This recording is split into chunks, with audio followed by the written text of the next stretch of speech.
Durante mi niñez, mi familia era como una gota de agua en un gran río.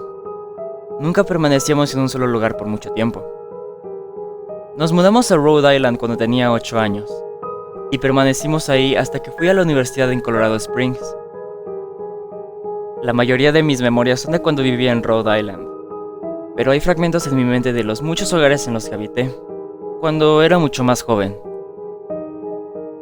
La mayoría de estas memorias son poco claras y sin sentido, como el perseguir a otro niño en el patio de una casa en Carolina del Norte, intentar construir una balsa detrás de un departamento en el que vivía en Pensilvania, y cosas como esas.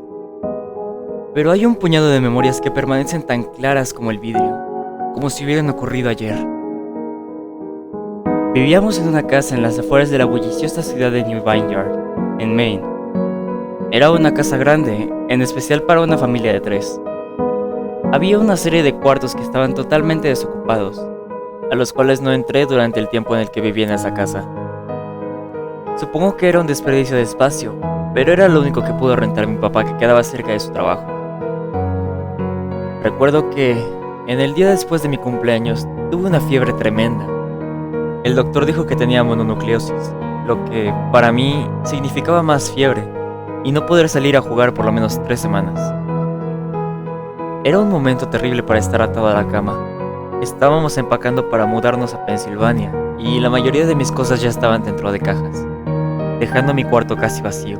Mi mamá me traía agua mineral y libros varias veces al día, los cuales servían como único entretenimiento durante estas semanas. No recuerdo exactamente cómo conocí al señor Bocón. Creo que fue una semana después de que me diagnosticaran la mono. Mi primera memoria de la pequeña criatura fue cuando le pregunté su nombre. Me dijo que lo llamara señor Bocón, porque tenía una boca enorme. De hecho, ahora que lo pienso, todo en su cara era enorme en comparación a su cuerpo. Su cabeza, sus ojos, sus arrugadas orejas. Pero su boca, sin duda, era lo más grande. «Pareces un Furby», le dije mientras miraba uno de mis libros. El señor Bocón se detuvo y me miró extrañado. ¿Furby? ¿Qué es un Furby? Me preguntó. «Tú sabes, el juguete peludo con orejas enormes. Lo puedes acariciar y alimentar, casi como una mascota real». Oh, tú no necesitas uno de esos. No es lo mismo que tener un amigo real.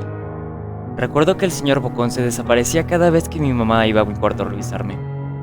Se ocultaba bajo mi cama y decía: No quiero que tus papás me vean. Tengo miedo de que ya no nos dejen jugar juntos. No hicimos mucho durante los primeros días. El señor Bocón solo veía mis libros, fascinado con las imágenes e historias. Por ahí de la 3ª o 4ª noche desde que lo conocí, me despertó con una gran sonrisa en su rostro. Vamos a jugar un nuevo juego, Me dijo. pero tenemos que esperar hasta después de que tu mamá venga, porque es un juego secreto. Después de que mi mamá me trajera más libros y refresco a la hora de siempre, el señor Bocón se deslizó desde debajo de la cama y tomó mi mano. Tenemos que ir al cuarto que está al final del pasillo. Me dijo. Me negué al principio, pero el señor Bocón insistió hasta que cedí. El cuarto en cuestión no tenía ni muebles ni tapiz. Lo único que lo distinguía era una ventana del lado opuesto a la puerta. El señor Bocón corrió a través del cuarto y le dio un firme empujón a la ventana, dejándola un poco abierta.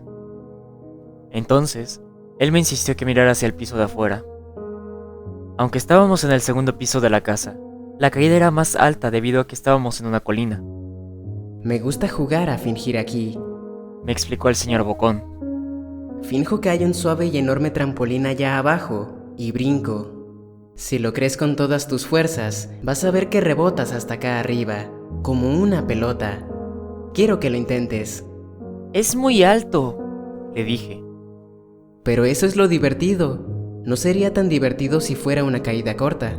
De ser así, mejor si rebotaras en un trampolín real. Recuerdo haber jugado con la idea.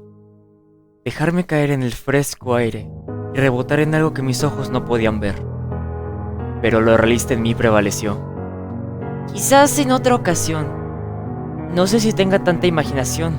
Podría lastimarme». La cara del señor Bocón se contorsionó con un gruñido, pero solo por un momento. Decepcionado, se metió debajo de mi cama, donde estuvo quieto el resto del día. La mañana siguiente, el señor Bocón llegó con una pequeña caja. Quiero enseñarte malabares. Me dijo. Aquí hay algunas cosas que puedes usar como práctica, antes de que te dé tu primera lección.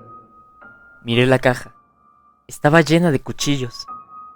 ¡Mis papás me matarán!, le gritó horrorizado, pues el señor Bocón había traído a mi cuarto objetos que mis papás no me dejarían tocar, nunca.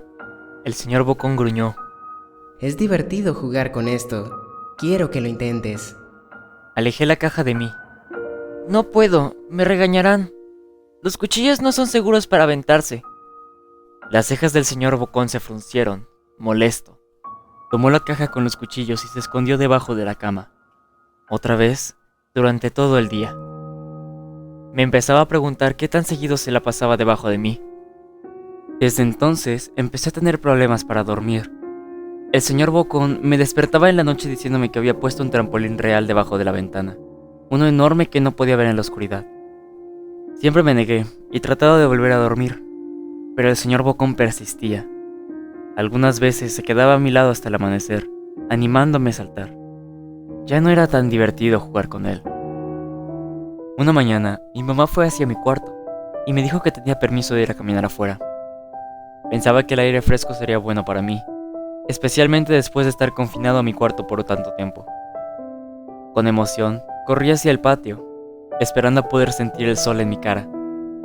El señor Bocón me estaba esperando. Hay algo que quiero que veas.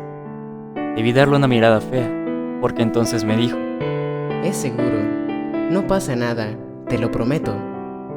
Lo seguí hasta un viejo camino que corría a través de los bosques detrás de mi casa. Este es un camino importante. Me explicó. Tengo muchísimos amigos de tu edad. Cuando estuvieron listos, los llevé por este camino, a un lugar especial. Todavía no estás listo, pero algún día, espero, lo estarás. Regresé a mi casa preguntándome qué tipo de lugar existía más allá de aquel camino.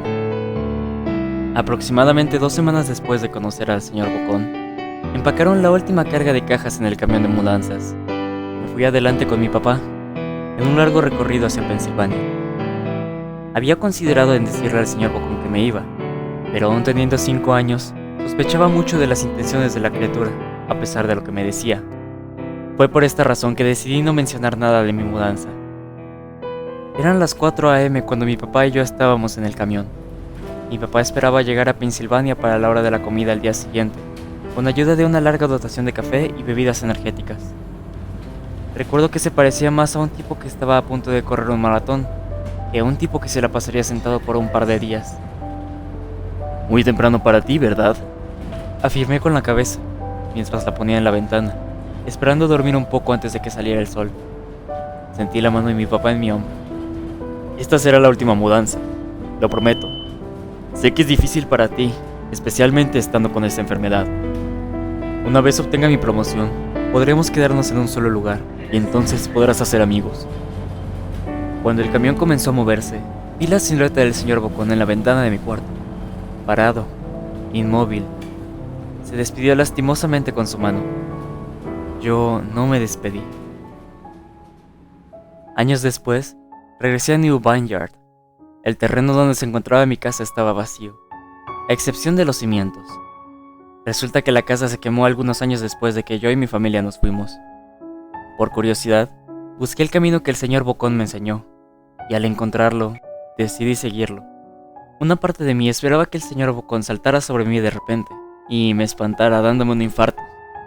Pero tenía la sensación de que el señor Bocón ya no se encontraba en ese lugar, como si de alguna manera él estuviese atado a la casa que ya no existe.